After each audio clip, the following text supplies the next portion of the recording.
Hi, my name is Kelsey O'Donnell, and this is my presentation on my favorite part of the brain, which is Broca's area. So, what is Broca's area? Broca's area is usually located in the left hemisphere of your brain, but can be on the right or even on both sides in some people.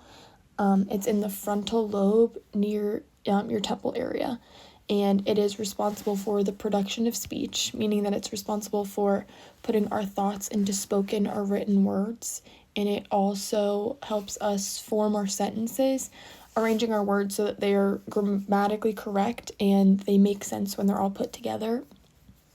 The most interesting function, in my opinion, is that it coordinates the complex muscle movement of our tongue, lips, and throat to make spoken words.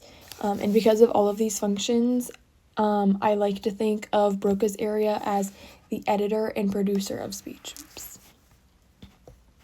Okay, so now I want to talk about aphasia. Aphasia is a language processing disorder that affects a person's ability to speak, understand, read, and write. It is often caused by a stroke, but can also be caused by brain injury, tumors, or neurodegenerative diseases. And there are 8 different types of aphasia, but I want to focus on Broca's aphasia specifically. Broca's aphasia is also called non-fluent aphasia, and it is characterized by difficulty forming words and sentences. People with Broca's aphasia usually do not have problems with comprehending language, and they are able to plan out what they want to say, but when it comes to actually expressing their thoughts, their speech is slow and labored, and it requires a lot of concentration and mental effort for them to get the words out. And when the person is finally able to get their words out, it's usually missing function words like the, is, or with, and it's very choppy, and it takes a while for them to get the words out. This is why it's called non-fluent aphasia, because speech is slow, broken, and missing connecting words. And I'm going to give an example of a man who has Broca's aphasia from Tactus therapy. Can you tell us your name? Mike Caputo. And Mike, when was your stroke? I was 7 years ago. Okay. And what did you used to do? Worked Autodesk, seven sales. As you can see in the video, Mike has significant difficulties expressing his thoughts. His words are making sense, but it requires a lot of effort for him to actually get his, to actually say it. And you can see at the end of the video when he is asked what he used to do for work, he keeps saying 7, and then he has to look to his family member for help coming up with the word sales.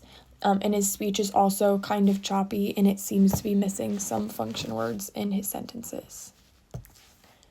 So next, I want to talk about the difference between Broca's area and Wernicke's area, because both they can be very easy to mix up because they're responsible for helping us communicate through language, but they have very different responsibilities. So as I've already mentioned, Broca's area is usually in the left frontal lobe. It's responsible for speech production, and damage to it can cause Broca's aphasia, which means that a person with it is able to understand others but has difficulty producing clear and fluent speech. So Wernicke's area, on the other hand, is responsible for the understanding part of language. Its main responsibilities include comprehension of incoming language, either written or spoken, and choosing the right words for you to say in response. In this way, Wernicke's area is kind of like our internal translator as well as our dictionary. So people who have Wernicke's aphasia, also known as fluent aphasia, tend to speak in long, effortless sentences. They just really don't hold any meaning. This could mean that they are using words in the wrong context, like, for instance, saying door when they really meant to say, like, cat or something like that, or them just saying made-up words that have no meaning at all. This type of aphasia can also have consequences on a person's ability to understand written or spoken language, and may affect their ability to follow and understand a conversation. So I want to show you a clip of a man who has Wernicke's aphasia now, also from Tactus therapy. Hi, Byron. How are you? I'm happy. Are you pretty? You look good. What are you doing today? We stayed with the water over here at the moment and talked with the people for them over there. As you can see in the video, there is a clear difference in the way that this man in this video communicates versus the man in the last video. His speech is effortless and flowing, but a lot of his words don't make sense given the context of the questions that the woman was asking him. So, in conclusion, Broca's area is the powerhouse behind speech production, giving us the ability to turn our thoughts into words. It helps us construct meaningful, grammatically correct sentences and can be thought of as the brain's speech editor and producer. When it is damaged, it causes Broca's aphasia, which causes problems in how a person produces their speech, leading to broken, labored sentences. Broca's area is my favorite area because I think obviously it's very important in helping us communicate with others.